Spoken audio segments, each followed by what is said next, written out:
This picture explains why you feel behind and why it's not your fault.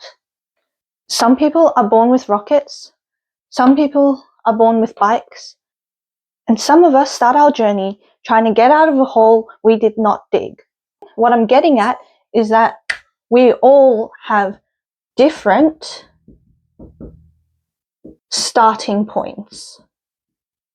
I don't know if you can read that, but we have different starting points. Life is unfair, circumstances are different. You can keep comparing yourself to all the people who grew up with different circumstances than you.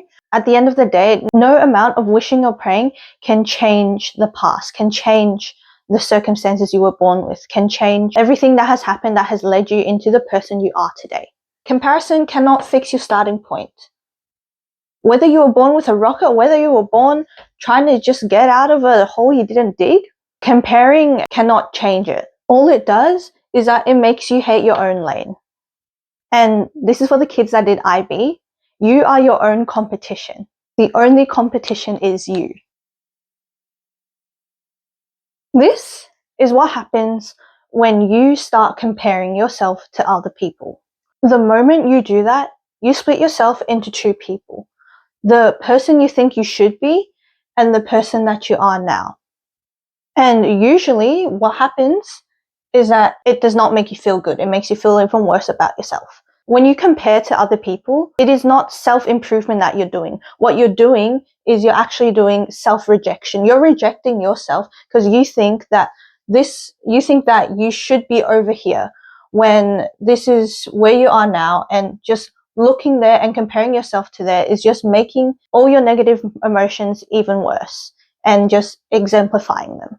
And here's the kicker. In our world today, this trap of comparing yourself is everywhere. Used in marketing, used in social media, even just within the people that you surround yourself with, it is everywhere. First things first, we're going to talk about social media. Look at this phone and look at all the reels and highlights that you watch that you're giving your brain to consume. You're looking at their achievements. So this is a trophy. Their achievements, maybe the amount of money they have, all the travel that they can afford, all the travel they're doing, just how happy they are, and their love life, relationships, connections with others. But you know what all of this is? All of this is their highlight reel.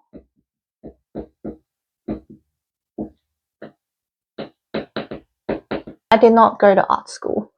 Okay, this is the highlight reel that you're watching, most likely on your phone. Be honest with yourself right now.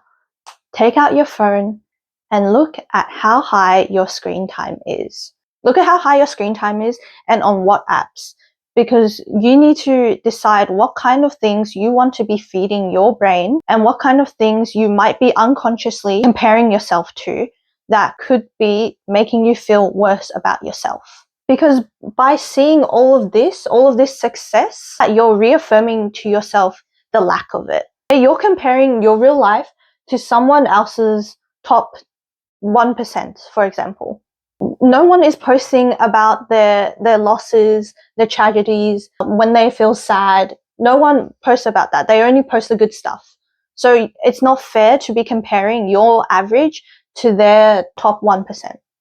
That simply does not balance out. That does not make sense. Whether you like it or not, we live in a society where everyone has their own personal brand online. Whether their Instagram account is private or not, they are still curating these photos and images to post online to portray a version of themselves that they want other people to see, that they are sharing to the world. Even if this is just a private account. Everyone has their own personal brand, and everyone is showing parts of their life that they want to show. So obviously no one's showing their losses, no one's showing all the struggle they've been through. No one is showing their authentic, true, raw life. What you're really comparing your life to is their marketing, the way they present themselves, not their actual real life. And this sort of comparison takes you down two dangerous roads. Comparison is two sides of the same coin. When it comes to comparison, most people talk about the I am less than path, which is just comparing to people that are better than you and just thinking you're not good enough compared to them. However, there is also the other side of the coin, the I am better than side. Both of these are poison. Comparison doesn't only hurt when you feel less than, it also hurts when you feel like you're better than everyone else. And this is why. Either way, whether you compare to someone less than or better than you, you are focusing your energy on other people and not yourself. At the end of the day, comparison is not about yourself. You are essentially just wasting your energy on other people who are on a different path than you, who were born into different circumstances than you, who have different goals, different dreams, different ways of living than you. It makes no sense for you to even want to be like them. Both of these comparisons, whether you think you're destroying your ego or helping your ego, they are both distractions from your own purpose. You have your own unique personal mix of dreams, desires, talents, skills, life experiences that put you on your own unique path. You have no reason to be following someone else's path. You have no reason to want to follow someone else's path. You have your own path. You have your own purpose. You have your own truth that you are following yourself. And this is something that only you can do, because at the end of the day, it is only you will always have. Comparison in all its different forms, they are both poisonous to you. They distract you from your own path. They distract you from who you want to be. You're spending your energy and time on something that won't even help you in your own life. There's a reason why comparison destroys your joy. Stick with me now. This is your garden, and your garden is full of the most unique flowers. There might even be a tree. There might be some bugs, some insects. This is your garden. It's messy, it's beautiful, it's unpredictable, and it's full of all these different kinds of flowers. The issue arises when you're comparing your beautiful, unique, blooming flowers to someone else's perfectly trimmed lawn. This is a lawnmower. Look, you have your own experiences and your own unique flowers that the moment you stop tending to your garden and you start looking at someone else's perfectly trimmed lawn, it's inevitable that you end up neglecting your own garden. And you might end up destroying some flowers. Forget about your own garden because you're too busy looking at someone else's lawn and looking at their new AI-powered lawnmower. All of this is building character for you. You have a lot of character development. I know you do. That's why you clicked on this video. You might have some bugs. You might have a flower that's as tall as the tree. But all of these are experiences that you have survived, that you are here now, that you have grown from, that there is no point in looking at the neighbor's perfect lawn. Your chaos has character. It has made you into who you are today. So be grateful for things you've endured, for being able to reflect on them and acknowledge how that would have shaped who you are today. Your chaos has character. Their perfect lawn is just a presentation. You're probably wondering, Catherine, what am I supposed to do? Like, I have all this comparison and I compare myself and it makes me feel bad. So this is how to break free from comparison. There are 3 shifts. The first step is to recognize that it has always been and always will be you versus you. You on day 1, you on day 100. It's always going to be you versus you. The only person you should ever compare yourself with is who you were yesterday, or the day before, or the year before. But it has to be you on your own specific path. So no, your path is not linear. You may not have been given the best hand to be born with, but at the end of the day, that path is yours.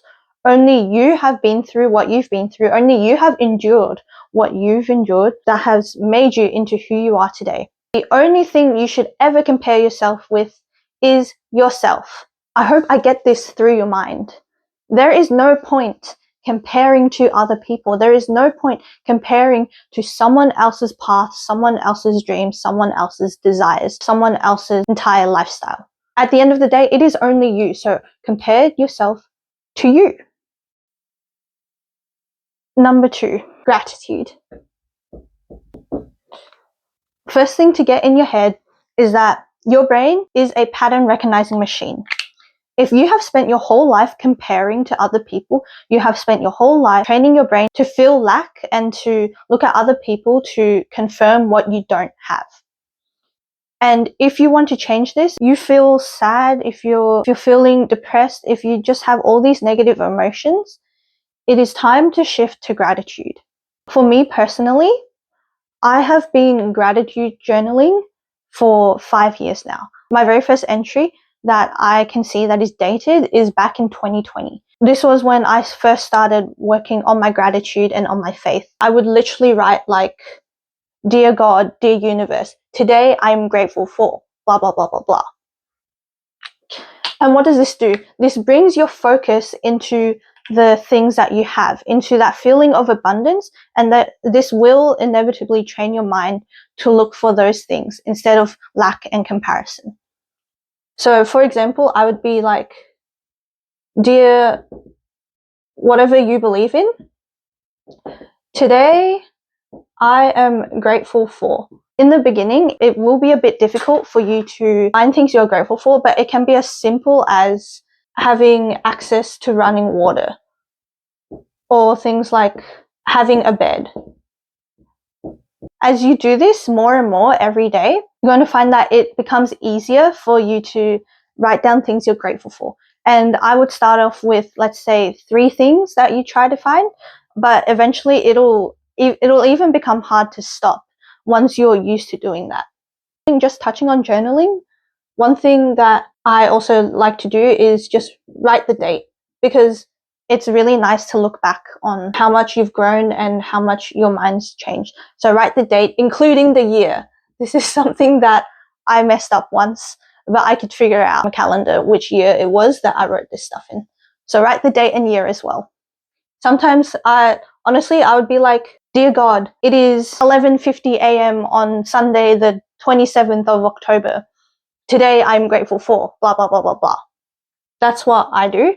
In terms of this gratitude, you have to make time for it every day. And I would say either when you wake up or before you sleep. When you sleep, you are changing different brain waves. So during sleep, you're in a different frequency than when you're awake. When you're asleep, that's when your subconscious mind is most susceptible to new information. 30 minutes or an hour after you wake up, your brain is still in a different brainwave than as it is when it is fully awake. For example, if you're like at school or studying, your brain is at a different frequency. So use the time within the first hour of waking up to write down your gratitude list, and you will set the tone for the day. And as well as before bed. If you do it before bed, you're priming your brain to sleep on this feeling of gratitude, on this feeling of abundance. And whatever you go to bed feeling of is what you will wake up feeling. Comparison comes from focusing on what you lack and not what you do have. Gratitude shifts you back to what you have. You cannot feel less than when you're grounded in abundance. When you feel jealousy or envy, what you're really asking is, why them? Like, why do they get it and I don't? That makes no sense. Versus, if you're feeling inspired, what you're really thinking is, if they can do it, why can't I? Because why not you? What makes you so different from them that you think that you don't deserve the same things as them? Like, yes, we were all dealt with different hands and we all come from different circumstances, but why not you? Why can't you have what they have? Like, what makes you so fundamentally different that you think you don't deserve the same things? You know, at the end of the day, we are all human. We all share the same fate of dying, and all we have are these, 70, 80 years of living? Why not you? Why can't you do it? Because if it's possible for someone else, then it's possible for you. You have to train your brain to use other people's success as evidence that your dream is possible, no matter how big. Because if you're able to dream it, there's a version of you that already has it. That desire was not planted in you to tease you. Other people's success is not proof that you're behind. It's proof that you can have it. Because if they can have it, why not you? I'll give you the easiest example. If you walk outside and you see couples and you're like, okay, why not me? Like, I don't get it. How come they get to be happy If you instead flip that into, thank you universe, thank you God for showing me the kind of love that's possible. Or if you see someone's success, instead of being jealous of them, instead of having all these negative emotions, you should instead try and flip it and be like, thank you for showing me what's possible. Thank you for showing me that my dreams aren't actually that big. Because, you know what, let's talk about money. For most wealthiest people in the world, they have the amount of zeros I can't even imagine. And you're saying that all you want is X amount of money. To them, that's like nothing. Whatever you desire and feels like a big desire to you is the norm for someone else. Just because we have different backgrounds, different families, different hands that we were dealt with, does not mean that it is not possible for you. If that desire is truly in your bones, then there is a way for you to get there. Adding on to that, because I forgot to mention this before, even if you have answers to the why not you question, recognize that this is your life and you can make choices. And the choices you make, you can choose to make choices that bring you closer to your desired goal, or you can make choices that take you further away from your goal. And that is your own choice. Everything you do is a choice, whether it's conscious or not, it is still a choice. So you can choose to get closer to your goals, or you can choose to let life happen to you instead of through you. Comparison is the thief of joy. There's no denying that. Presence, purpose, and gratitude brings joy back. Whatever your own path that you're on, you're not late. You are where you're supposed to be. Your timing is not wrong and your story is not behind. Focus on your own lane. Don't get distracted by other people's lanes. Focus on your own sun. Focus on your own happiness. Focus on your own joy. Nurture your own garden without looking at the neighbor's ones. And run your own race. Okay? Whatever hands you were dealt with, you cannot change. But what you can change is your ending. You cannot change what happened in the past, but you can change what happens in the future. Stay in your own lane. I cannot state this enough. Stay in your own lane, because joy belongs to people who look forwards, not sideways.